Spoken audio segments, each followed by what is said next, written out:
보도록 할게요. 뭐 러시아 문학 시대 구분해 가지고서는 일단은 요번 학기 문학사 1에서 다루는 게 대략 이제 1850년대쯤까지 꽤 길게 내려갈 겁니다. 그래서 분량이 상당한 편이라서는 조금은 정리를 하고 그 다음에 이제 뭐 다음 학기 뭐 이제 2학기 하는 내용도 마찬가지긴 하지만은 일단은 시간이 좀 상당한 편이기 때문에 시대적인 분량이 그래서 미리 이야기를 좀 할게요. 러시아 문학 시대 구분해 가지고서는 뭐 어느 정도 이제 일반적으로 합의되고 받아들여진 이제 분류입니다. 그래가지고 좀 볼게요. 보면은 일단은 A, B, C, D, E 해가지고서는 크게 한 5단계 정도로 나눌 수 있을 겁니다. 제일 마지막 E 단계는 뭐 지금 이제 정말 말 그대로 현대, 컨템포러리, 지금 우리가 살아가고 있는 요 시대이기 때문에 뭐 크게 이렇게 분류를 안 하는 경우도 있긴 하나. 그래서는 뭐 이제 D까지, 뭐 소비에트 시대까지는 어느 정도 완결된 흘러간 역사로서 이제 구별을 지을 수 있기 때문에 거기까지 하고 뭐 제일 마지막 그냥 오늘의 시대는 크게 그렇게 따로 쓰는 역사 문학사라고 하는 부분에서 크게 생각하지 않기도 하나 어찌됐건 이제 시간이 좀 더 이제 지나고 나면은 이제 포스트 소비에트 시대로서는 이제 뚜렷하게 분리될 그 시대이기 때문에 일단 미리 이렇게 하나 확인했습니다. 요번 학기 우리가 하게 될 게 A, B, C 그리고 C의 C 리얼리즘이라고 하는 그 앞까지 우리가 하게 될 겁니다. C의 B, 리얼리즘으로의 이행이라고 하는 그 부분까지 이제 이번 1학기 우리가 하게 될 분량입니다. 그래서 1학기 하게 될 분량을 조금 자세하게 썼어요. 그 다음에 DE는 이제 나중에 뭐 그 다음 학기에서 이제 또 뭐 좀 자세하게 이야기할 거니까 뭐 그거는 뺐습니다. 그렇게 하고 일단 와서 보면은 일단 고대 문학이라고 러시아에서는 습관적으로 그렇게 이야기를 합니다. 습관적으로 고대 문학. 뭐 영어식으로 이야기하자고 하면 올드 러시안 그렇게 이야기하고 러시아어로는 뭐 다른 말로 표현합니다. 오늘은 이거 안 할 거니까.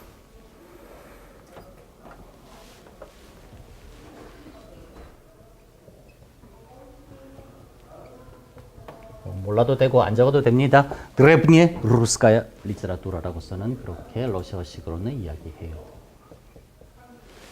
이렇게 이야기할 때 이제 요 드레브니라고 하는 게 러시아에서는 이제 오래된 옛날의 뭐 그런 뜻의 말입니다. 이제 진도 본격적으로 들어가면 이제 요 부분에 대해서도 이야기를 따로 할 거예요. 일단은 그 프린트 보면은 고대라고 하고 괄호 열고 이제 중세라고 하는 표현이 따로 들어가 있지요. 그렇게 했습니다. 무슨 말이냐니까 뭐 그냥 습관적으로 그냥 일상적으로 통용 러시아에서는 고대 러시아 문학, 드레브네 루스카야 리테라투라라고 그렇게 이야기를 합니다. 그런데 조금은 이제 상황을 들여다보면은 고대라고 하는 말로 표현하기에는 몇몇 가지 점들에서 약간 논쟁적인 부분들이 좀 있어요. 그래서 저는 개인적으로는 고대라고 하는 그냥 아주 그냥 습관적으로 쓰는 그 말보다 중세라고 하는 이 표현을 쓰겠습니다. 그게 좀 더 옳다고 생각합니다. 그냥 역시는 논쟁적인 부분들 또한 있을 수 있으나 저는 그렇게 생각해요. 그래서는 이제 뭐 일단 첫 번째 고대 러시아 문학, 고대 문학이라고 한 것은 어찌되었건 이제 일반적인 기준을 따른 거고 그 다음에 그 안에 중세 문학이라고 되어 있는 것은 제가 생각하는 부분이라서는 이제 뭐 그렇게 이야기한 겁니다. 대략 980년대부터 1700년 정도까지를 이른바 거의 한 뭐 980을 그냥 1000년이라고 할 수 있으면 1700년까지는 거의 한 700년 가량 되지요. 상당히 긴 시간입니다. 700년, 뭐 러시아에서는 그냥 뭐 7세기 동안의 위대한 러시아 문학 유산, 뭐 그렇게도 뭐 습관적으로 합니다만, 하여튼 요 이제 700년이라고 하는 시기가 상당히 긴 시기가 뭐 고대 시기, 중세 시기 그렇게 러시아에서는 분류를 합니다. 여러분들 딱 보더라도 1600년대 우리 17세기 1592년 임진왜란 끝나고 나서 16세기 조선사회 얼마나 격동의 그 시기였어요. 그 시기를 고대라고 말한다 라고 하는 것은 조금 뭐가 좀 안 맞다라는 느낌이 그냥 어렴풋이 들기도 할 겁니다. 하여튼 그래서 이 부분에 대해서는 나중에 또 따로 이야기하겠습니다. 그 다음에 18세기라고 하는 이른바 러시아로서는 서구처럼 되자라고 하는 근대적 개혁의 시기의 문학 또한 사회 변화를 그냥 그대로 반영하듯이 또 그냥 좀 다른 양상을 많이 띄었습니다. 어떠한 양상? 쉽게 이야기하자고 하면은 그 앞의까지의 이제 이 고대 문학, 중세 문학이라고 하는 것과 18세기의 뭐 근대 문학이라고 하는 것의 그 첫 시작 단계와는 조금 이렇게 구별이 지어졌습니다. 뭐 그렇다고 해가지고서는 그냥 완전히 다른 것, 여지껏 해오던 것은 그냥 싸그리, 그냥 깡그리 다 무시해버리고 아주 그냥 엉뚱하게 새로운 것, 뭐 서구식, 서구 스타일대로 그런 것은 또한 아닙니다. 이제 그러한 이제 뭐 그러긴 하나 크게 보아서 이렇게 그냥 이렇게 좀 표시를 할 수 있을 만한 지점들입니다. 그다음 19세기 내려오면은 그냥 요게 마침 그냥 좀 공교롭 그냥 뭐 하기 편하도록 기억하기 편하도록 그냥 뭐 18세기, 19세기 그냥 그렇게 세기별로 끄는 것 같지만 그렇게 한 것만은 결코 아니에요. 그게 아니라 내용을 따져서 충분히 이게 정말 중요한 사건이구나라고 하는 그게 하필 그 시대쯤 거의 세기와 세기가 끝나는 타이밍쯤에 뭐 이제 벌어지고 했기 때문에 조금은 자연스럽게 처음에 봤을 때는 그냥 뭐 세기 100년별로 나눈 것 같네라는 느낌이 들지만은 그러지 않고 내용을 따져서 이제 이때와 이때는 다르구나 어느 정도라고 분리를 해야 되겠다라는 필요가 있을 때 분리를 해보니 마침 또한 이제 조금은 공교롭게도 우연이다 싶을 정도로 세기와 세기가 끝나는 그 시기에 이렇게 그냥 겹쳐진 뭐 그런 정도입니다. 뭐 예를 들어서 거기 하나 써놓 뭐 1700년이라고 나와 있지요. 나중에 이야기할 겁니다만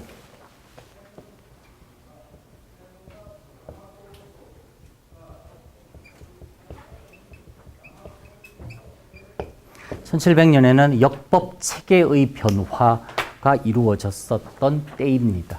역법 뭐냐? 달력.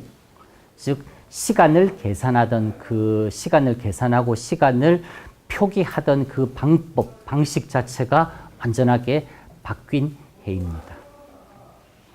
그래서는 그냥 뭐 시간의 체계 자체가 바뀌었다라고 하는 것, 이제 한마디로 시대를 바라보는 기준이 조금은 바뀌었다라고 또 충분히 이렇게 해석해서 받아들일 수 있을 만하기 때문에 그걸 이제 기준으로 해서는 그래 여기까지는 조금 상대적으로 이제 예전 시대라 하자. 그리고 이때 이후는 이제 또한 상대적으로 비교적 이제 우리와 가까운 근대의 시대라 하자. 뭐 이렇게 생각을 해서 이제 나눈 겁니다. 그게 그냥 단순하게 1700년 뚝 자른 게 아니라.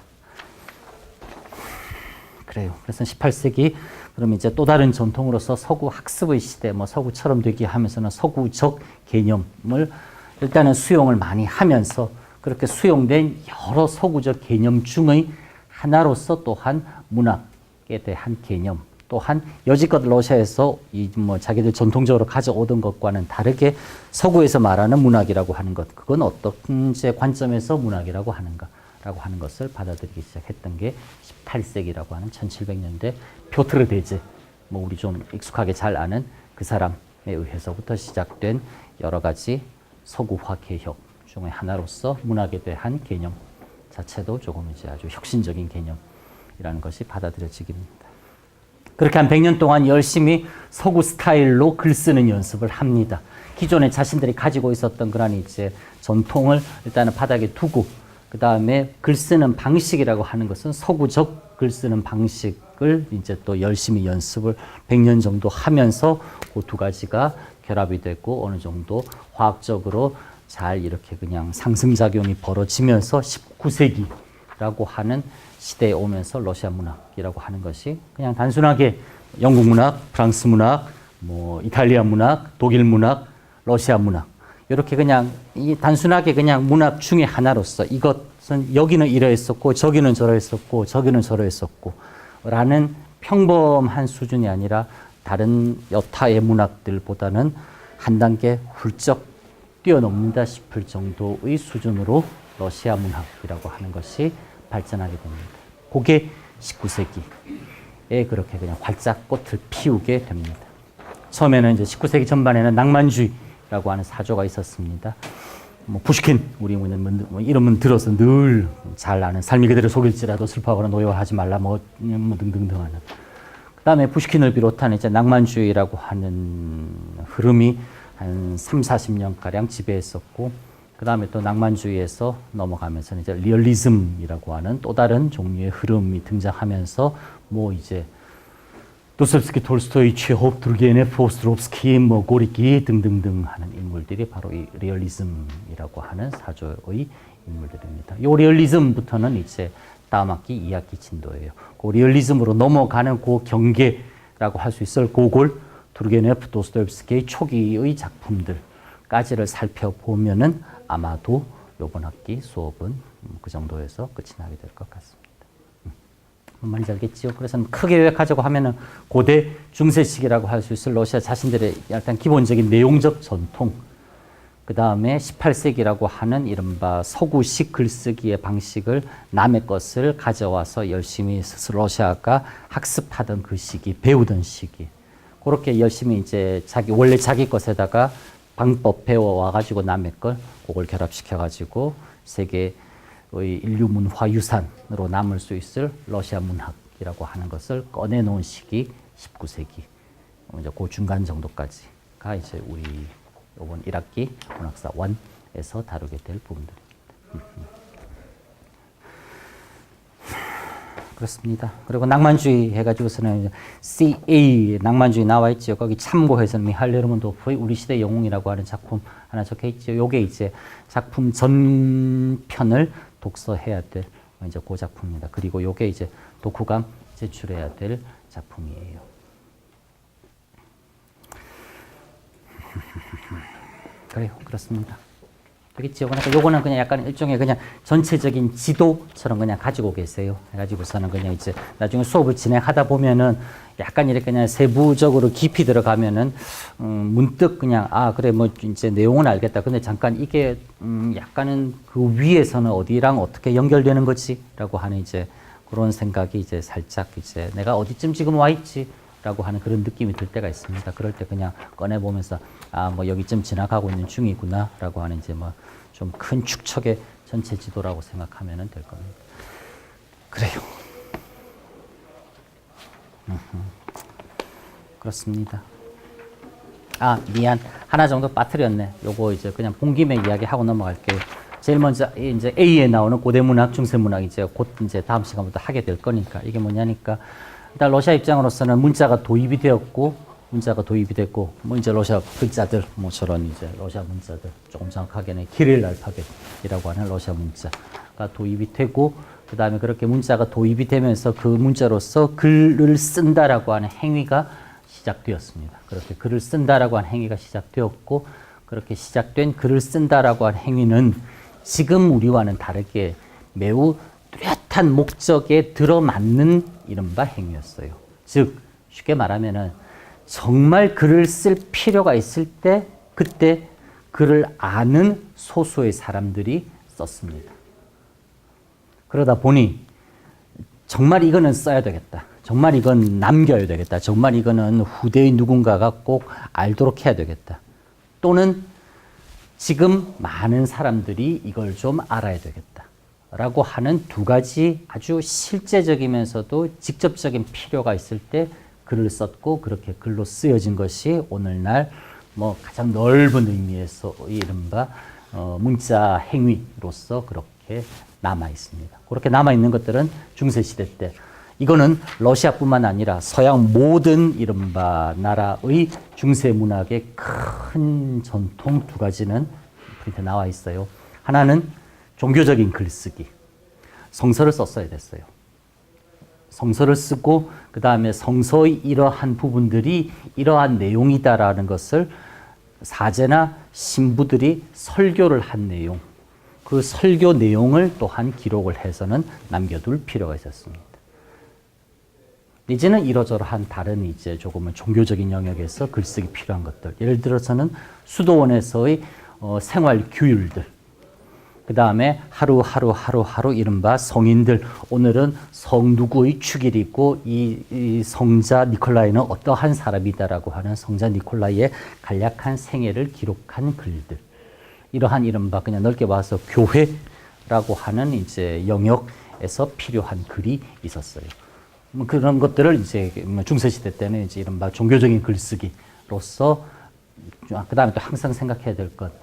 21세기 우리가 생각하는 개념과 7, 800년대의 그런 이제 먼 아득한 이제 과거로서의 중세시대 때의 개념은 다른 부분들이 꽤 있습니다.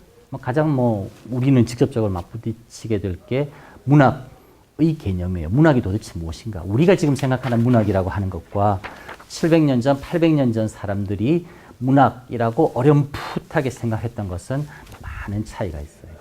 그것들을 이제 그때는 그것까지도 문학이라고 하는 넓은 범위 안에 들어갔다라고 하는 것을 지금 우리는 이제 감안을 하고 접근을 하고 연구를 하고 해야 될 필요가 분명 있습니다. 하여튼 지금 우리 이제 기준으로서는 그러한 이제 성서 쓴 것, 그 다음에 신부님 설교하신 내용 적어 놓은 것, 수도원의 규율 기록한 것, 그 다음에 성인들의 생애를 기록한 것, 그게 21세기 우리들에게는 그게 어떻게 문학이냐라고 생각됩니다. 지금 우리가 생각하는 문학이라고 하는 것은 뭔가 허구의 것, 아주 예술적인 것, 조금 당연히 아무나 쓸 수 없는 기교가 있어야 되며 사람들에게 감동을 준다든지 뭔가 생각을 준다든지 뭔가 어떤 인식론적인 충격을 준다라고 할 수 있을 것. 그걸 우리는 문학이라고 생각하는 것에 반해서 예전 시대 때는 그러진 않았었어요. 그러진 않았다고 해서 그걸 문학은 아니다라고서는 배척하고 밀어낼 수는 없습니다. 당시 사람들은, 이건 중요합니다, 자신들은 충분히 오늘날 우리가 생각하는 그런 정도의 문학적 행위를 하고 있다라고 자신들은 자각하고 있었어요. 그랬었기 때문에 이제 그런 부분들까지는 분명히 이제 문학이라고 하는 영역에서 다뤄야 됩니다. 조금 다르지만은 역시 글쓰기의 행위가 뚜렷하게 이제 하나의 큰 전통을 가지고 있었던 게 중세시대 때 러시아뿐만 아니라 다른 모든 이제 유럽 국가들에서 마찬가지로 역사적인 글쓰기.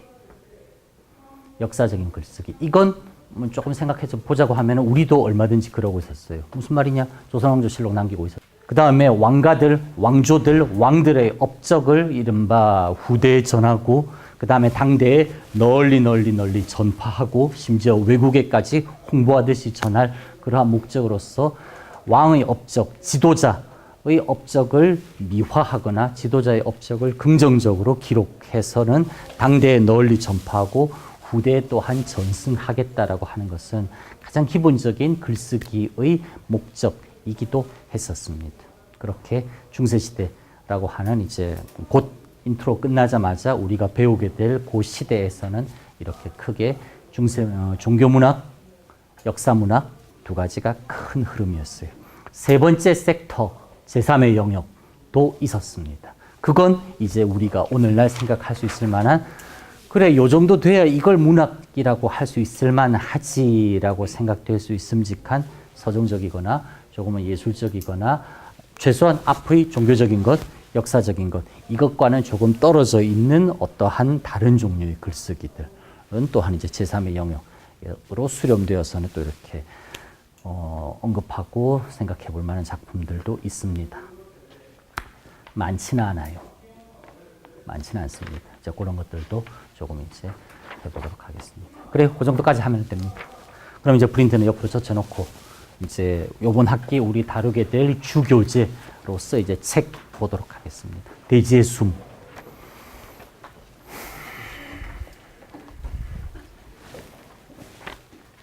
목차를 한번 볼게요.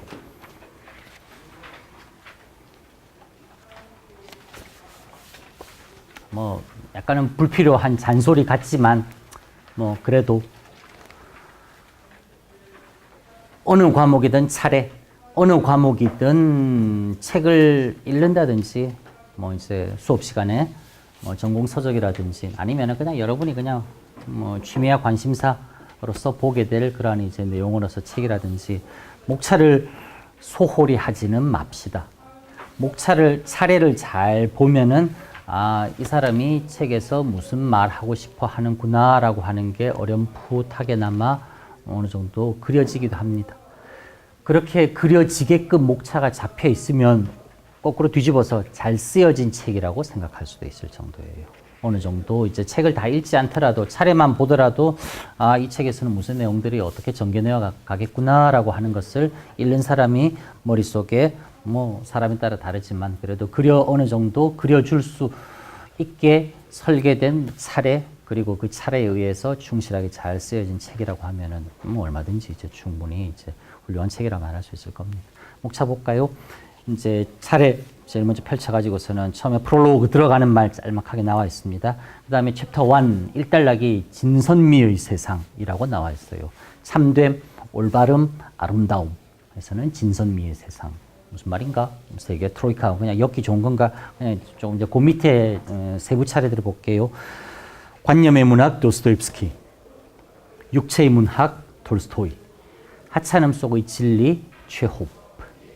이렇게 해서는 진선미라고 하는 것을 우리 일반적으로 러시아 문학, 뭐 러시아 문학이라고 하는 좁은 영역이 아니라 그냥 러시아라고 했을 때도 가장 먼저 떠오른다고 생각될 수 있을 만한 사람들로서의 문학가, 작가들, 그 세 명, 도스토옙스키, 톨스토이, 취오프라고 하는 이 세 명의 작가를 이른바 저자는 뭐 이게 뭐 절대적으로 옳다, 이거 누구나 다 그렇게 생각한다 그런 뜻은 아닙니다. 저자는 이른바 우리에게 조금 익숙한 그런 이제 카테고리라고 할 수 있을 진선미라고 하는 것과 도스토옙스키, 톨스토이, 취오프 이 세 사람을 그렇게 연결시켜서 생각하고 있어요. 그래서는 미를 도스토옙스키하고 연결시켜 이야기합니다. 도스토옙스키의 백치에 나오는 구절 중에 아름다움이 세상을 구원하리라. 그래서 다스파시오 미르라고 하는 이제 그 구절, 그걸 있어요. 힌트를 얻어서는 아름다움이라고 하는 걸 도스토옙스키와 선이라고 하는 것을 톨스토이와 진리라고 하는 것을 취오프와 그렇게 연결시켜서는 일단은 러시아 문학에 대해서 전체적인 가장 우리가 잘 알고 있는 그래도 상대적으로 좀 익숙하다고 여기는 거기서부터 책 자체의 이제 첫 시작을 해서는 사람들에게 러시아 문학에 대해서 좀 관심을 갖고 호기심을 갖고 아는 것부터 시작해서는 읽을 수 있도록 그렇게 유도를 합니다. 두 번째 챕터 새로운 말이라고 하는 부분으로 들어갑니다. 질문 밑에 이제 소절들의 제목을 보니까 질문, 언어, 예술 그렇게 나와 있지요. 일단 이런 것부터 이제 뜬구름 잡는 이야기 시작되잖아요. 요 이제 챕터 2가 두 번째 장이 실질적인 서론입니다. 이제 요 책을 쓰고 있는 저자의 실질적인 서론이 2장이에요. 그래서는 새로운 말이라고 하는 것이라고 하는 조금은 개념부터 시작해서는 그 새로운 말이 무엇인가를 저자 나름대로 질문, 언어, 예술이라고 하는 세 가지 핵심어, 키워드를 가지고서는 조금씩은 풀어줍니다. 풀면서 결국 책을 그냥 끝까지 관통하고 있는 이 저자의 가장 기본적인 생각이에요. 그게 뭐다? 러시아 문학이라고 하는 것은 뭐 미리 이야기해버립니다. 제가 끊임없이 질문하는 문학이다. 누구에게? 나 스스로에게. 어떤 질문을? 많은 질문을. 러시아 문학이라고 하는 것은 나 스스로에게 끊임없이 질문하는 문학이다. 그리고 그 질문이라고 하는 것은 인간은 우리가 문학을 하기 때문에 언어라고 하는 것을 보는 것이 아니라 인간의 모든 것은 언어로 이루어져 있다라고 하는 가장 기본적인 인식을 재확인하면서 출발하는 출발점으로서 질문 또한 언어로 제기된다. 질문 또한 언어로 제기된다. 그리고 그렇게 언어로 제기된 질문, 그것이 문학이고 그렇게 언어로 제기된 문학이라고 하는 것은 당연히 그건 예술이지 않느냐. 그래서 그걸 우리가 문학이라고 하고 작품을 읽고 예술 작품을 우리가 연구하는 것 아니냐라고 하는 책 전체를 이제 관통하는 일종의 가장 기본적인 문제의식 출발점이 됩니다. 그리고 나서 3절부터서는 순서대로 합니다. 이제 더 이상 복잡하긴 안 해요. 기억과 흔적들 해서는 문학과 문자와 문화해서는 글문자를 3번을 써서는 이제 나름의 관점을 다시 제기하면서 문자의 문화, 문학의 문화 하면서는 요 3절 분야 이제 3챕터에서 다루고 있는 게 바로 우리 방금 봤었던 고대 또는 중세 문학에 해당하는 시기. 넘어가서 챕터 4 계몽의 문학, 문학의 계몽이라고 하는 요 챕터 4가 이른바 18세기에 해당하는 내용입니다. 즉 중세 시대를 거쳐오면서 러시아 스스로도 서구처럼 되자, 서구를 어느 정도 좀 따라하자라고 하는 생각은 기본적으로 부인할 수 없는 것은 그 시대 러시아 사람들의 눈에 서구가 좋아 보였어요. 자기들이 서구에게 뭔가 좀 이른바 배울 것, 서구의 것을 좀 알아야 되겠다라는 생각을 이 시대 러시아 사람들이 했단 말이에요. 즉 자기들은 여지껏 몰랐던 것, 이제는 자기들은 그렇게 생각하지 않았던 것, 자기들은 그렇게 행동하지 않았던 것, 그런 것들을 서구처럼 해보자 라고 했던 시기가 바로 18세기 1700년대 표트르 대제 이후의 시대였습니다. 그래서는 그걸 계몽이라고 하는 말로 이야기했던 것이에요. 그래서는 18세기 그리고 18세기 문학이라고 하는 것은 계몽 시대의 문학이자 또한 한번 약간의 수사 같지만은 뒤집어서 이야기하자고 하면은 중세 시대 때의 그런 이제 문학에 대해서 일종의 문학 또한 계몽했다라고 하는 의미에서 계몽의 문학, 계몽 시대의 문학이자 그리고 문학 자체의 계몽이다라고 그렇게 18세기에 대해서는 성격 짓고 있어요. 뭐 이런 부분들은 네이밍 자체는 아주 탁월합니다. 그래서 그 시대의 그런 이제 부분들을 그냥 아주 간결하면서도 아주 효과적으로 이렇게 잘 짚어주고 있어요. 그래서 그 18세기를 이른바 4번 같은 경우는 습작 시대, 습작 연습으로 작품을 써본다라고 하는 말이 있잖아요. 그래서는 여지껏 그냥 중세 시대 때부터 그냥 700년 동안 글 쓰던 방식은 있었습니다. 그걸 하루아침에 다 버리진 않았어요. 글 쓰던 방식에서 글을 쓰던 그냥 가장 넓은 의미에서 방식이라고 하는 것은 뭐 전통이라고 하는 이름으로 조금은 바꾸어서는 일단은 소화한 대로 그대로 가지고는 있었어요. 가지고는 있었으나 그래도 최소한 글을 쓴다라고 하는 가장 기본적인 좁은 의미에서의 방식이라고 하는 것은 서구 것을 좀 따라와 보려고 했어요. 그렇게 해서는 연습처럼 글을 쓰기 시작했다는 말입니다.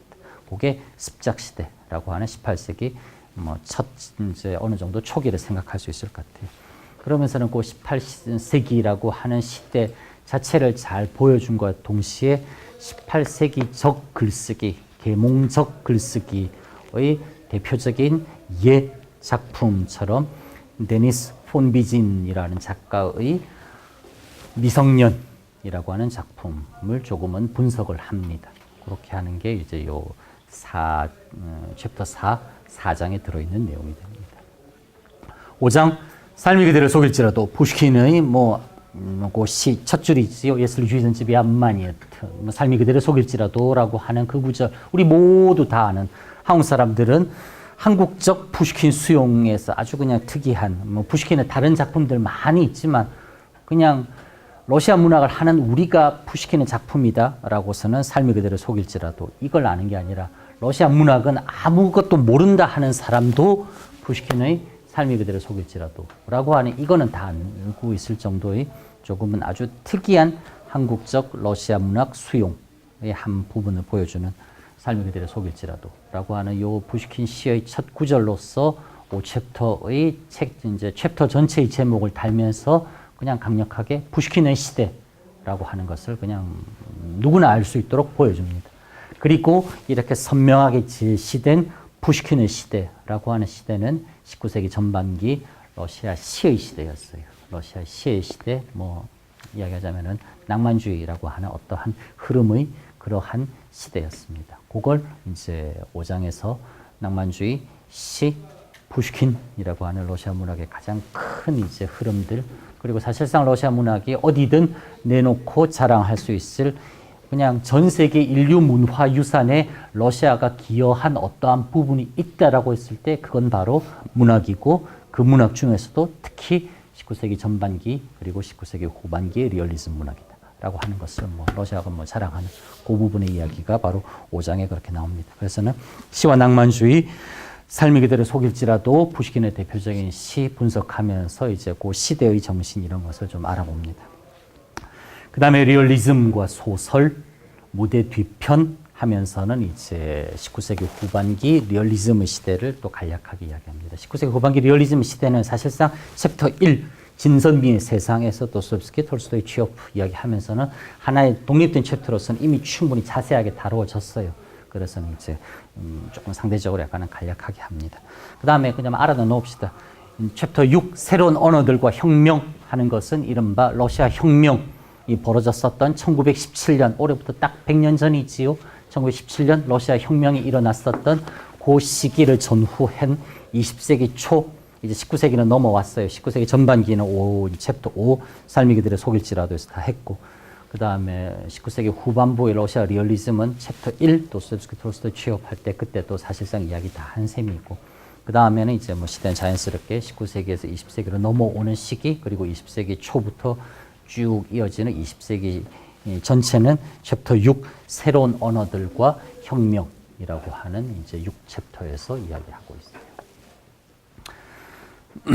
그래서 새로운 언어들의 축제, 사회주의 리얼리즘, 이른바 뭐 소련이라고 말하는 소비에트 시대 때 어떠한 문학적인 뭐 공식 이데올로기였습니다. 뭐 그거 이제 이야기합니다. 그 다음에 쥐바고와 햄릿 하면서는 레오니드 파스테르나크라고 하는 사람의 닥터 쥐바고를 이야기하면서 이른바 20세기 소비에트 문학을 이야기함과 동시에 또한 소비에트 문학 내의 소비에트 문학 조금은 답지 않은 원 러시아 문학 전통을 이제 그대로 간직하고 있는 하나의 가장 뭐 결정적인 예처럼 파스테르나크, 닥터 쥐바고 이야기하면서 오히려 하고 싶은 이야기는 저자는 문학이 그렇게 단순하지 않다. 사회주의 시대라고 해가지고 사회주의 리얼리즘, 소비에트 시대 사회주의 리얼리즘 그거 하나만이 하나의 공식적인 유일한 이데올로기로서 도그마처럼 뒤덮은 것은 당연히 아니다. 예술이라고 하는 것은 그렇게 뭔가 단 하나 그것으로 모든 시대를 그렇게 할 수 있는 것이 아니다라고 하는 것을 오히려 그냥 이렇게 역설적으로 보여주는 게 바로 파스텔나크, 닥터 쥐바고 이야기입니다. 그 다음에 7장에 나오는 문학과 영화라고 하는 부분은 조금은 부록같이 느껴질 수 있음과 동시에 어떻게 생각하자고 하면은 20세기 등장한 새로운 예술로서 영화라고 하는 것이 사실상 언어라고 하는 언어 예술인 문학과 아주 밀접한 연관이 있다라고 하는 것을 보여주는 이제 뭐 그러한 장입니다. 즉 영화라고 하는 것 그냥 뭐 지금 우리 생각은 아주 그냥 현란한 이미지들 감각에 호소하는 것 같지만은 그러나 그 영화라고 하는 것이 이른바 서사 내러티브라고 하는 점에서 문학이라고 하는 것과 아주 그냥 밀접한 관련이 있을 수 있다라고 하는 것을 보여주는 뭐 조금 이제 실험적인 그런 이제 분석의 장으로서 나오는 게 마지막 7장입니다. 7장은 뭐 문학사라고 하는 우리 수업에 그렇게 직접적으로 하지는 않을 겁니다. 그러긴 하나 이제 영화라고 하는 부분도 좀 알아놓을 필요는 있습니다. 게다가 또 하나 뭐 마지막 사족처럼 조금만 더 이야기하자면 영화라고 하는 것은 명백히 소비에트 시대 때 이른바 소련 시대 때 아주 전성기를 맞이했었던 예술 장르입니다. 왜? 뭐 관심 있는 사람들 한번 들러보세요. 3월 12일 아직 기간 남아 있습니다. 종로 3가에 있는 서울 아트시네마라고 하는 곳에서 한국외국어대학교 러시아 연구소 그 다음에 아트시네마하고서는 같이 해가지고서는 혁명과 영화에서는 이른바 이제 러시아 혁명 100주년을 기념하는 소비에트 영화, 러시아 영화들을 상영하고 있어요. 혁명이라고 하는 주제로 이렇게 수렴할 수 있을 만한 것들. 가서 한번 보세요.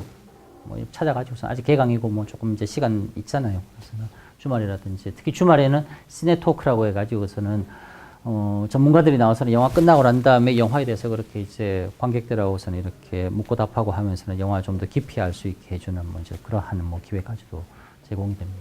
서울 아트시네마 혁명과 영화 그렇게 있습니다. 하여튼 그렇고 거기까지는 광고.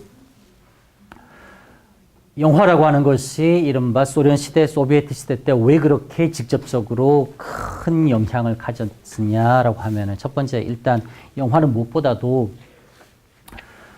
20세기 초 러시아 혁명이 일어난 러시아에서 아주 열렬하게 아주 긍정적으로 받아들여졌습니다. 왜? 새로운 예술이었어요. 즉 러시아 혁명이라고 하는 것, 혁명이 주장하는 그러한 이데올로기와 많은 부분에서 일치되었습니다. 과거의 것은 낡았다. 과거의 것은 해롭다. 그것은 인류의 발전, 진보를 위해서는 없어져야 될 것이다. 이제 혁명 이후 펼쳐지는 세상은 전혀 새로운 세상, 과거와는 다른 새로운 세상이 될 것이다. 라고 하는 것을 주장했었던 혁명가들에게 영화라고 하는, 즉 기존의 예술과 전혀 관계를 맺지 않고 사진이라고 하는 것이 발명되면서 그 사진으로부터서 발전되어 나서 어느 정도 독립된 이러한 장르로서 조금씩 겨우겨우 틀을 갖추어가던 영화라고 하는 것은 때묻지 않은 여지껏의 제국주의자들, 여지껏의 자본주의자들에 의해서 오염되지 않은 때묻지 않은 아주 순수한 새로운 예술로서 혁명을 통해 새로운 시대를 개척해 나가려는 자신들과 잘 맞았어요. 좀 이해가 되나요? 그러기도 합니다. 그리고 영화라고 하는 것은 두 번째로서 영화가 지니는 가장 큰 강점 중에 하나는 파급력입니다. 헐리우드에서 여름마다 블록버스터들이 만들어지지요. 만들어져요. 전 세계 수천 개의 극장에 동시 개봉하잖아요. 그렇지요? 약간 시차는 있습니다. 우리나라에서 예를 들어서는 서울에 있는 수많은 대형 멀티플렉스 극장에서 헐리우드에서 찍은 영화들 다 동시에 오르잖아요. 비교해 보세요. 연극을 그렇게 할 수 있나요? 사람이 배우로서 극장 딱 한 군데 올라가잖아요. 모스크바의 볼쇼이 극장, 내지는 모스크바의 말리 극장에서 연기를 펼치는 배우는 그 사람은 한 군데밖에 없잖아요. 몸이 10개였으면 좋겠다라고 하는 우리 말이 있다라고 하는 것은 사람 몸은 하나라는 그 뜻이잖아요. 사람이 연기자가 연기하는 연극은 한 군데서밖에 연기 못해요. 물론 그 연극을 촬영을 해서 여러 곳에서 동시에 볼 수는 있습니다만 그건 연극과는 달라요. 영화는 그러지 않다는 말이잖아요. 영화는 전 세계 수천 개, 수만 개의 극장에서 동시에 보여줄 수 있잖아요. 소비에트 시대가 그랬었습니다. 혁명이 이루어진 직후, 즉 하루가 급했어요. 무슨 말이냐? 혁명을 이루어낸 혁명가들의 입장에서는 자신들의 생각이라고 하는 이데올로기를 아직 혁명 자체가 무엇인지, 사회주의 자체가 무엇인지도 모르는 많은 러시아 사람들에게 빨리 알릴 필요가 있었습니다. 그렇게 빨리 알리기 위해서는 똑같은 이제 영화 한 편을 찍으면 그 영화를 복사해 가지고서는 그 프린팅된 필름들을 러시아 전역의 수십 개, 수백 개, 수천 곳에서 동시에 상영해서는 수만 명, 수십만 명, 수백만 명의 사람들에게 혁명이 이거구나. 이것 때문에 레닌이라는 사람이 혁명을 일으켰구나. 라고 하는 것을 광고하듯이 보여줄 수가 있었어요. 그렇지요? 그걸 레닌은 진즉에 알았어요. 영화 이거 물건이구나. 영화 이거 대단하다. 영화를 반드시 장악해야 되겠구나. 혁명이 일어나고 난 뒤에 레닌이 죽기 전까지 1924년 레닌이 죽었습니다. 혁명이 일어나고 난 직후 소비에트의 영화를 관장하는 기구, 그냥 영화만 일어나요. 그냥 문화예술기구의 위원장은 레닌의 아내였어요. 크룹스카야라고 하는 동료 혁명가였습니다. 그만큼 영화가 필요하고 중요하다라고 하는 것을 본능적으로 알았어요. 어찌되었건 소비에트라고 하는 첫 시작인 러시아 혁명 직후부터 혁명을 위해서라도 영화는 필요했어서는 영화라고 하는 이른바 예술 장르로서 영화는 소비에트 시대 때 아주 많은 발전을 거쳐왔습니다. 국가의 전폭적인 지원, 그리고 그냥 국가에서 지원이 이것과는 조금은 무관하게 원래 러시아인들의 어떤 예술과 문화에 대한 가장 기본적인 감각, 감수성, 그리고 세계에 대한 책에도 나온 것처럼 뭔가 질문하고 싶어 하는 그러한 도전 정신, 또한 그것이 결합되어서 러시아 시대, 소비에트 시대 때 러시아 영화는 전 세계 그 어느 나라의 타의 추종을 불허할 정도로 강력하게 발전해 나갔습니다. 그러한 소비에트적인 하나의 현상 플러스 영화라고 하는 것 자체가 어디까지나 서사라고 하는 이제 내러티브에 기반하고 있으며, 또한 그 서사라고 하는 내러티브라고 하는 것은 가장 기본적인, 가장 본질적인 언어의 속성이고, 언어로서 이루어진 예술은 문학인 것이고, 그래서는 문학과 영화라고 하는 것은 충분히 같은 요 범위에서 보아질 수가 있습니다. 그래서 문학과 영화라고 하는 현상이 책의 마지막 7째 장에서 그렇게 다루어지고 있는 거예요. 뭔 말인지 아시겠나요? 그래서는 이 책은 결론적으로 이야기하면 좋습니다. 좋아요. 아주 그냥 저자 자신이 충분히 러시아 문학을, 당연히 그냥 러시아 문학에 대해서 그냥 잘 알고 있음과 동시에 그냥 러시아 문학사 문학이라고 하는 너무나 평범한 제목으로서는 그냥 제일 앞 러시아 문학의 시작은 이때부터 되었다라는 식으로 그냥 평범하고 지루하고 재미없게 쓴 게 아니라 러시아 문학을 수업 시간에 전공으로 배우는 우리들 뿐만 아니라 러시아 문학 내지는 러시아에 대해서 조금 관심이 있는 일반 고급 독자들 또한 충분히 이렇게 러시아 문학에 대한 입문서로서 쓰여질 수 있도록 많은 것을 이제 사전에 아주 치밀하게 계획하고 쓰여진 좋은 책이에요. 그래서 이 책을 이번 학기의 교재처럼 차근차근 읽어나가도록 하겠습니다. 아마 책을 조금 읽어본 학생들이라고 하면 느낄 수 있겠지만 쉽지가 않아요. 책이 어렵습니다. 그래서는 책을 딱 자세 바로 하고 정독해야 될 그런 책이에요. 그냥 대충 읽어서는 뭐야? 라고서는 이제 머리에 심지어 내용도 잘 안 들어온다 싶을 정도의 뭐 그런 책이기도 합니다. 그러나 어려운 책이 아니에요. 어려운 책이 아닙니다. 그렇지만은 여러분들의 지력으로서 충분히 이해하고 해독하고 납득할 수 있는 책입니다. 그래서는 뭐 이건 조금 더 가외의 말이기도 하지만은 대학생으로서 대학에서 문학이라고 하는 것을 전공으로 공부한다라고 하는 입장의 우리들에게는 충분히 읽을 만한 가치 그리고 이게 문학이라고 하는 걸 학문의 대상으로서 연구를 한다라고 하는 의미에서 생각할 수 있겠구나라고 하는 그런 느낌마저도 줄 수 있는 좋은 책이에요. 잘 읽으세요. 알겠습니까? 51페이지 펴보세요.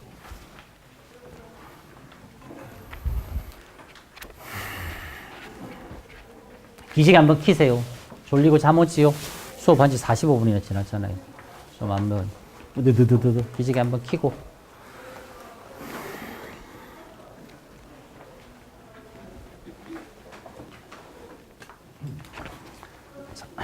일단 뭐 여기까지는 약간 인트로처럼 제가 여러분들에게 알려줘야 되는 부분이었었기 때문에 제가 제 말을 좀 막 해버렸어요.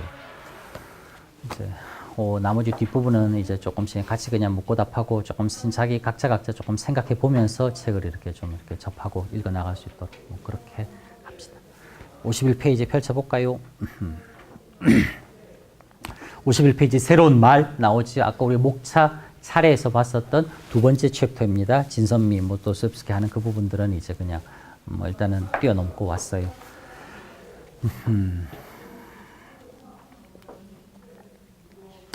새로운 말 해가지고서는 이제 뭐 챕터 전체의 질문이고 새로운 말 옆에다가 뭐 볼펜으로 쓸까요? 그냥 세미콜론 하고서는 질문, 언어, 예술. 이게 요 2장에서 다루어지고 있는 세 가지의 핵심어들이자 뭐 소절들의 제목이죠. 뭐 그 뒤에도 나옵니다만 일단은 새로운 말이라고 하는 것. 그게 도대체 뭐지? 약간은 좀 뭐 머리에 와닿지 않고 좀 뜬금없는 소리 같고 이게 뭘까라고 생각되는 것.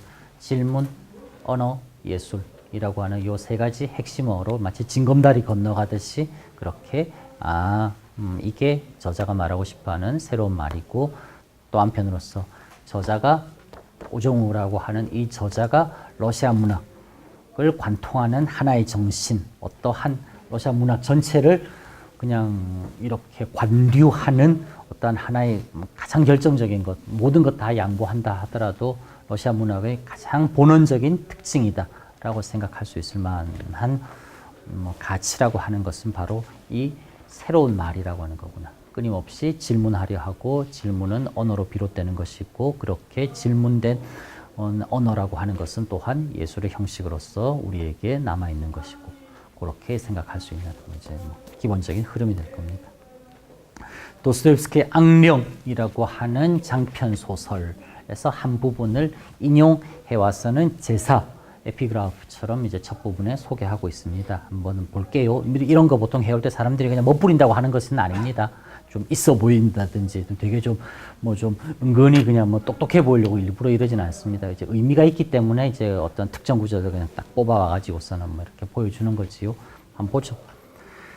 살아있는 동안에 흔히 거의 천재로 대접받지만 재능은 이류급인 이 모든 우리나라의 나리는 우리의 나리들은 러시아 이야기하는 거지요. 죽어가면서 흔적도 거의 없이 어째서인지 갑자기 사람들의 기억에서 사라진다.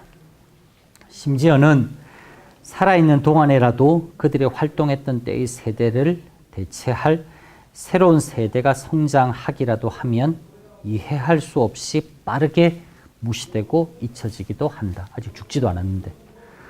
어찌된 일인지 이런 일이 우리에게 갑자기 극장의 무대장치가 바뀌듯 일어나곤 한다. 그러나 푸시킨, 고골, 몰리에르, 볼테르와 같이 자신의 새로운 말을 하러 왔던 활동가들은 전혀 그렇지 않다. 푸시킨, 고골, 프랑스의 극작가 몰리에르, 프랑스의 백과사전 파치식인 볼테르 철학자처럼 자신의 새로운 말, 이게 핵심이 되죠. 자신의 새로운 말을 하러 왔던 활동가들은 모두 전혀 그렇지 않다. 어떻지 않다? 살아있는 동안에도 당연히 잊혀지지 않는다. 그가 죽더라도 그는 또한 역시 잊혀지지 않고 오래오래 기억된다. 왜? 자신의 새로운 말을 꺼내놓았기 때문에. 그 꺼내놓은 새로운 말로 인해 그는 기억된다. 라고 하는 이 부분을 가져오면서 저자는 여기서부터 뭔가 자기가 하고 싶어하는 자기의 새로운 말을 시작하는 것 같아요. 볼까요? 조금 같이 읽읍시다. 그냥. 러시아 문학은 풍요롭다. 수많은 위대한 작가들, 서가를 가득 채운 그들의 작품들, 그리고 세계의 문학사, 정신사의 큰 획을 그은 여러 경향들. 이러한 풍부한 성과들에서 러시아 문학의 풍요로움이 비롯된다. 러시아 문학은 러시아의 정체성을 확인하고 확립하는 데 매우 중요한 역할을 수행해 왔고, 그래서 그 풍부한 성과들을 축적할 수 있었다.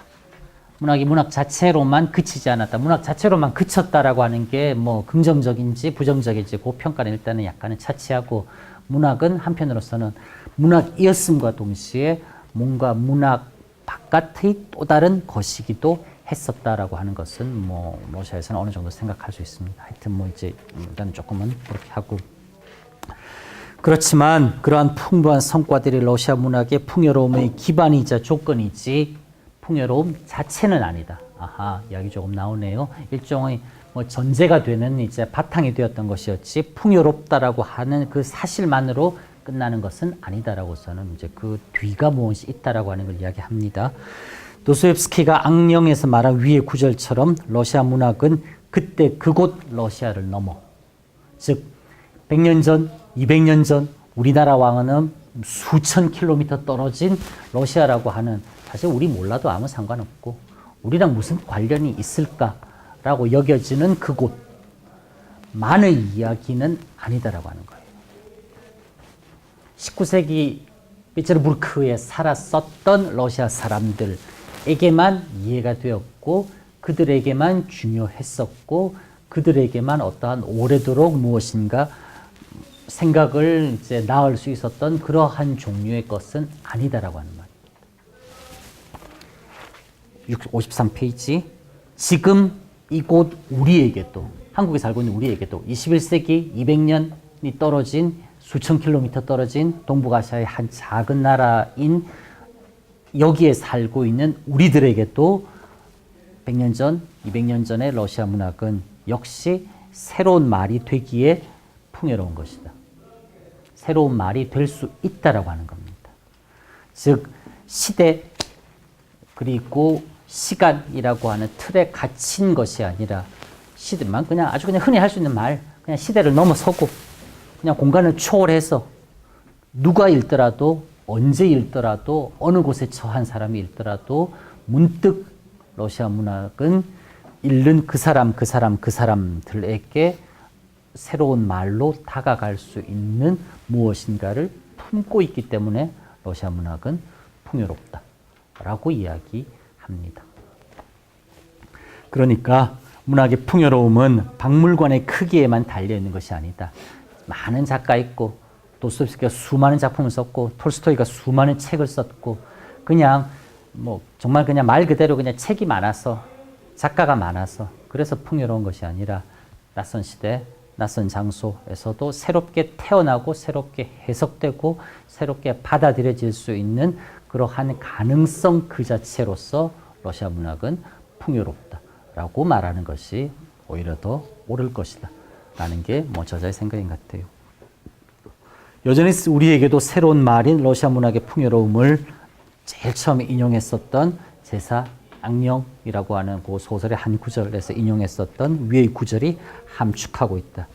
여기서 우리는 문학 일반의 근본 속성 가운데 하나를 이해하면서 문학이라고 하는 것이 무엇인가라고 하는 질문을 던졌을 때 그래, 문학은 일단 최소한 이런 약간의 특징은 가져야 문학이라고 할 수 있겠지 라고 말할 수 있는 것 중에서 하나의 중요한 어떠한 특징을 이해함과 동시에 또 한편으로서는 그게 사실 러시아 문학에서 가장 부각되어 왔었던 것, 새로운 말, 자신의 새로운 말, 그게 러시아 문학에서 항상 항상 가장 중요하다라고 여겨져 왔었고 지금도 또한 그러하게 여겨지고 있으며 또한 그것은 러시아 사람들이라고 하는 그들에게만 새로운 말이라고 하는 것이 중요하다라고서만 생각된 게 아니라 낯선 시대, 다른 장소의 다른 사람들에게도 각자 자기에게 다가오는 새로운 말로서 다시 태어나고 해석되고 받아들여질 수 있었다라고 하는 점. 이야기하도록 해보자라고 하는 겁니다. 볼까요? 들어가 봅시다. 그러면 질문 해가지고서는 질문, 언어, 예술 그 세 개가 이렇게 그냥 탁탁탁 징검다리처럼 넘어간다고 했었지요. 그래서 일단 첫 번째 징검다리, 첫 번째 이제 계단이라고 할 수 있을 질문이라고 하는 거 보도록 할게요. 오늘 아마 느낌에 요 질문이라고 하는 건 요거 읽으면 수업 끝날 것 같아요. 그 뒤에 58페이지 언어, 그 다음에 62페이지 예술 해서는 69페이지까지 책 있지요. 요거 주말에 읽어오세요. 다음 시간 화요일에 언어 예술이라고 하는 요 부분까지 다 보고 그 다음에 이제 본격적으로 이제 수업하도록 하겠습니다. 알겠죠? 그래요. 그럼 오늘은 요 질문이라고 하는 요 부분까지 조금 같이 읽으면서 이게 이 말인가 같이 생각해 보도록 하죠. 책 읽을 시간 미처 없었기도 하고 교재 조금 늦게 준비되어서는 뭐 그런 거니까 뭐 일단은 상황상 이해는 다 됩니다. 러시아 문학이 풍요로울 수 있는 기반이 되는 풍부한 성과들은 문학이 러시아에서는 러시아의 정체성을 확인하고 확립하는 데 크게 기여했기에 축적될 수 있었다. 무슨 말이냐? 문학이라고 하는 것이 그냥 21세기의 우리가 생각하는 것처럼 그래 문학하는 사람들 했을 때 우리 머릿속에 떠오르는 어떤 이미지가 좀 있어요. 저하고 반대되는 이미지. 어떤 이미지? 뭔가 창백한 얼굴. 그리고 가늘고 긴 흰 손가락을 가진 어떠한 섬세한 감수성으로 충만한 시인의 모습. 내지는 그냥 긴 머리를 앞에까지 흐트러뜨리고 있고 담배를 그냥 물고서는 그냥 코트를 걸친 아주 그냥 외로움이 그냥 뚝뚝뚝 묻어나는 듯한 느낌의 어떠한 고뇌에 찬 지식인 작가의 모습. 뭔가 그런 이미지를 우리는 21세기 우리에는 그래 저런 사람이 문학하는 사람이야 라는 느낌이 든단 말이에요. 뭐 그러잖아요. 엘리자 양도 그렇지요. 뭐 그런 느낌 들잖아. 아마 핀란드에서도 그렇게 생각하겠죠. 대체로 사람들은 문학한다, 시인이다, 그는 시인이야, 그는 작가야라고 했을 때 사람들은 일반적으로 아까 제가 말했던 것처럼 아마 그런 이미지의 사람이 문학한다라는 생각을 아마 할 겁니다. 우리도 그렇고 우리랑 수천 킬로미터 떨어진 서양의 또 다른 나라도 그렇답니다. 뭐 전 세계 지구인 거의 모두가 다 공통적으로 그렇게 생각할 것 같아요. 러시아도 그렇습니다. 그러긴 하면서 얼마든지 이제 함께 공유하는 부분이 있고 그 다음에 또 다른 한 부분은 뭐냐니까 책에 나오는 구절처럼 심지어 작은 따옴표로 강조도 되어 있지요. 러시아의 정체성을 확인하고 확립한다. 즉, 요거는 조금 이제 결론적인 진술이긴 한데, 우리는 러시아인이다. 우리는 러시아에 산다. 라고 하는 것을 러시아에 살았던 러시아 사람들은 무엇으로서 확인하고 무엇으로서 그렇지, 나는 역시 러시아인이야. 그렇기 때문에 나는 이래야 돼. 라고 하는 것을 스스로에게 또 다시 한번 이렇게 확인시켰던 계기가 문학이에요.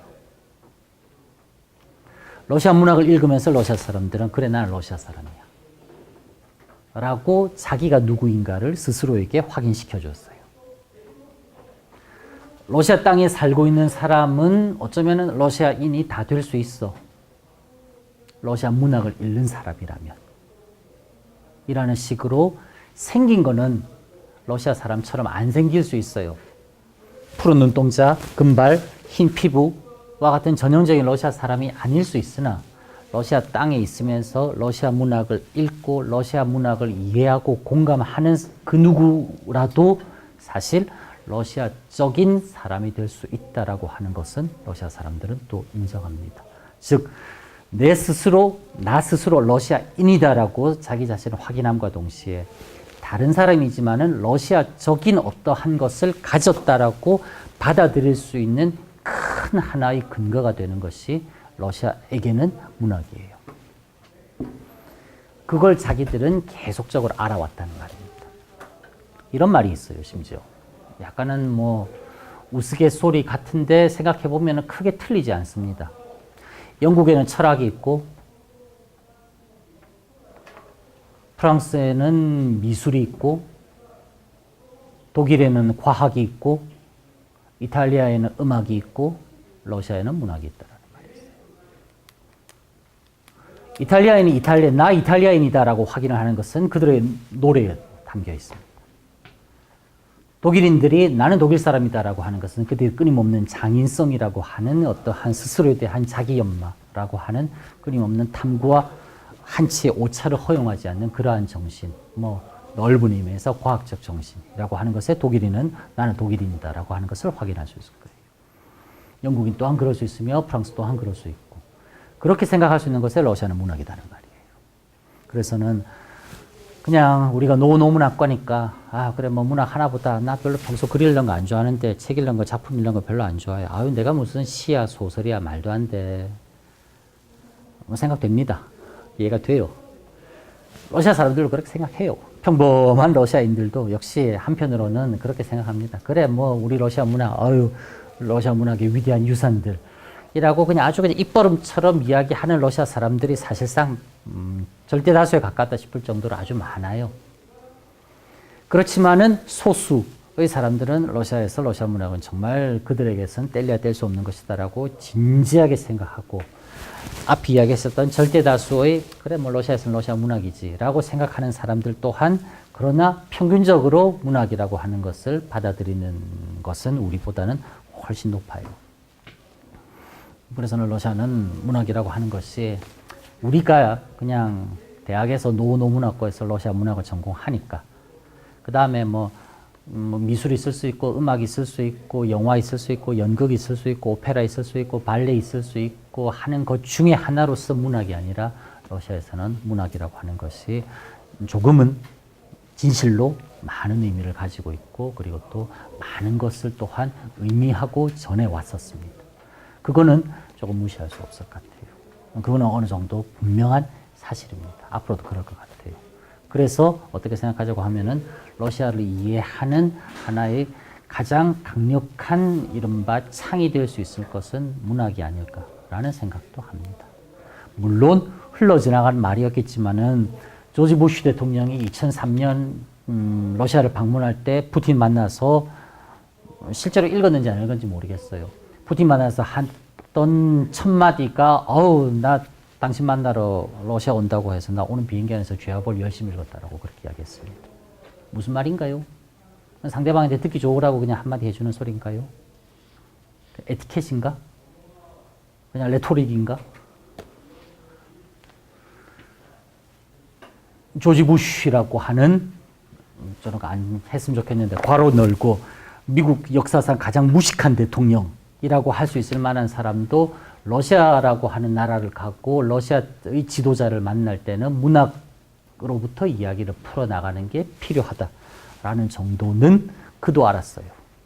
그렇다 싶을 정도로 러시아를 이해하고는 첫 열쇠, 그리고 러시아를 어느 정도 마지막에 결국은 다시 확인할 수 있을 마지막 어떠한 그러한 이제 안전 핀 같은 것은 문학이다라고 그렇게 생각할 수 있어요.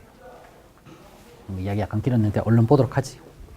그런데 문학이 사실이나 거창한 논담, 담론이 아니라 지어낸 글이라는 일반적으로 통용되는 문학의 정의를 생각한다면 허구라고 하는 말이 있지요. 지어낸 글. 문학은 지어낸 글이다.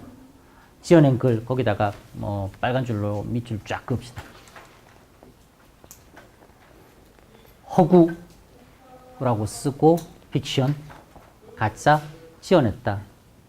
그 다음에 거기다가 이렇게 화살표 해가지고서는 이제 뭘 그러면 생각할 수 있을까요? 허구라고 하는 것. 여기다가 지어낸 말, 허구라고 하면 이쪽 반대쪽에는 뭐가 있을 수 있을까요? 요즘 우리 늘 입에 잘 하는 말. 역사.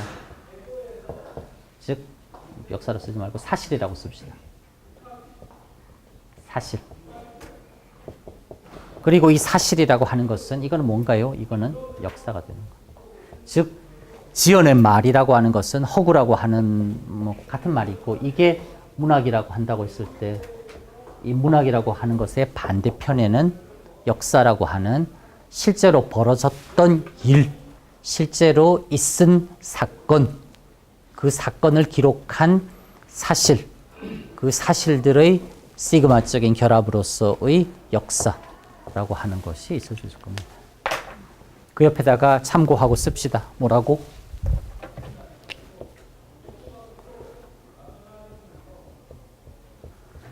아리스토텔레스의 시학. 아리스토텔레스의 시학이라고 하는 책이 결국 이야기하려고 하는 것은 역사 기록이라고 하는 것은 생각해 보면은 오히려 그리 어렵지 않을 수 있다. 왜? 실제로 벌어진 사건을 기록만 충실하게 하면 되니까. 물론 그건 아니지만은 그렇게 생각될 수 있다. 역사 기록은 오히려 쉬운 일일 수 있다. 벌어졌던 일 정리해서 기록하면은 그거 역사 되는 거니까. 그런데 이 문학이라고 하는 건 뭐지? 아리스토텔레스가 문학이라고 하는 말을 하진 않았어요. 아리스토텔레스가 문학적이라고 하는 것을 염두에 뒀던 것은 고전 고대 그리스의 이른바 비극작품들. 아테네의 그 넓은 반원형 극장에서 몇 날 며칠 동안 펼쳐졌었던 이른바 무대에서 배우들의 연기, 그 다음에 또 합창단들이 뒤에 나와서는 이제 노래처럼 코러스 놓고 중간중간에는 심지어 약간씩 춤추고 지나가는 사람들도 있었고 그렇게 종합 선물 세트처럼 구성된 이른바 그리스의 훌륭한 비극 작품들. 그런 작품이라고 하는 문학, 그런 비극 작품들은 어떻게 쓸까? 역사는 벌어졌던 거 나중에 기록만 하면 돼. 근데 비극 작품, 드라마 작품 쓰는 거는 그건 좀 다르잖아. 그럼 이건 어떻게 써야 되지?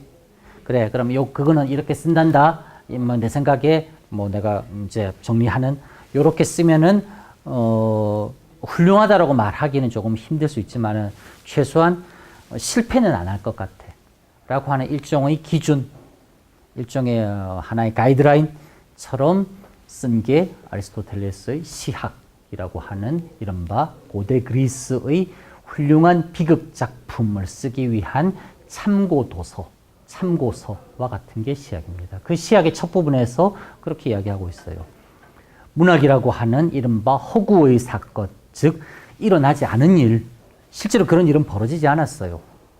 실제로 벌어지지 않은 일을 역사보다도 실제로 벌어졌던 일보다도 더 흥미진진하고 우리에게 감동과 그리고 가장 중요한 것 감정의 정화, 카타르시스를 느낄 수 있게끔 어떻게 쓸 수 있을까?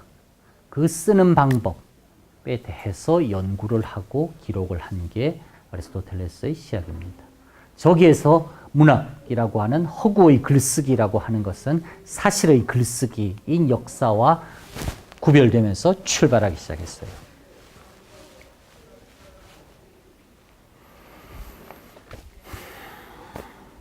책에는 그냥 간단하게 아주 쉬운 우리말로 풀어 쓰여져 있지만 그러나 적혀져 있는 그 내용의 행간과 배면에서 함축적으로 의미하는 것들은 사실은 꽤 깊고 넓습니다. 그래서는 책을 좀 이렇게 그렇지만 책이 너무 어렵진 않아요. 충분히 알 수 있게끔 지어낸 말, 허구라고 하는 한자어 안 쓰고 지어낸 말이라고 하는 쉬운 표현으로서는 우리에게 그냥 훨씬 다가오기 그냥 편하게 쓰여주고 있잖아요.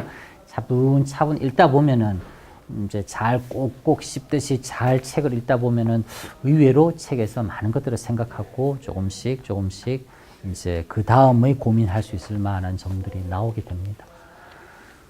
보도록 할까요? 그러기에 우리는 러시아의 문학을 이야기하기 전에 먼저 도대체 문학이란 무엇인가? 문학이 도대체 뭐냐? 알겠습니다. 시학이라고 하는 것에서 뭐 문학은 역사하고 달랐다면서요. 그런데 시학이라고 하는 책을 쓸 때 아리스토텔레스에게 문학이라고 하는 것은 비극 작품들, 아주 스펙터클한 사이즈로 공연하는 비극 작품들을 염두에 두고서는 했네요. 그거는 한 영역이고, 지금 우리에게 문학이라고 조금 더 보편적으로 그리고 더 많이 강하게 다가오는 부분은 또 좀 다르지 않습니까? 그런 거니까 도대체 문학이 뭔가, 러시아 문학이라고 하는, 러시안 리터레처라는, 러시안이라고 하는 이 수식어를 이야기하기 전에 리터레처라고 하는 문학, 리테라투라라고 하는 그게 도대체 뭘까라고 하는 것을 한번 생각해 보지 않을 수 없다.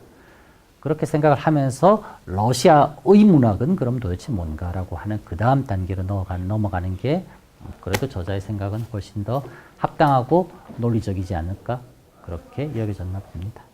일단 우리는 따라가 보죠. 저자의 생각을 어느 정도는 이렇게 이해를 해야 거기에 대해서 그런 부분은 충분히 타당하구나, 그럴듯하다, 맞는 것 같다, 이런 부분은 좀 다르게 생각할 수 있지 않을까.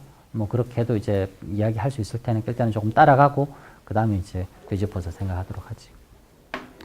과연 문학이 무엇이기에 러시아에서 그토록 큰 의미를 지니는가? 저도 좀 막 강조했잖아요. 그러고서는 첫 번째 단락이 이른바 도입이었어요. 질문이라고 하는 이 소절에서 첫 단락, 방금까지 읽은 이 첫 단락이 일종의 도입이었습니다. 어떻게 생각하자고 하면은 글쎄요, 이런 것들 중에 약간 읽는 재미가 있을 겁니다. 질문이라고 하는 소절에서 첫 도입 단락의 제일 마지막 문장, 도대체 문학이란 무엇인가에 대해 묻지 않을 수 없다라고서는 저자도 역시 우리들에게, 그리고 저자 또한 자기 스스로에게 질문하고 있잖아요. 재미없어요? 재미없나? 저는 이런 거 보면서는 야, 재밌다 하면서 혼자 키득키득 도서관에서 웃는데 여러분들은 재미없어요? 미안해요. 사람이 다를 수 있으니까 질문이라고 하는 이 제목의 소절의 첫 도입 단락의 마지막 문장을 역시 질문으로 끝내잖아요. 내용상 질문, 물음표가 없다 뿐이지 사실상 내용상 질문이잖아요. 도대체 문학이 무엇인지 묻지 않을 수 없다라고 질문하잖아요. 두 번째 단락 넘어갑시다. 소설 나부랭이 또는 시 나부랭이. 나부랭이 무슨 말인지 알아요, 엘리자야? 나부랭이가 뭔지까지도 알아요. 훌륭합니다. 아지랭이는 뭔가요? 아지랭이. 책이 없어요. 아지랭이.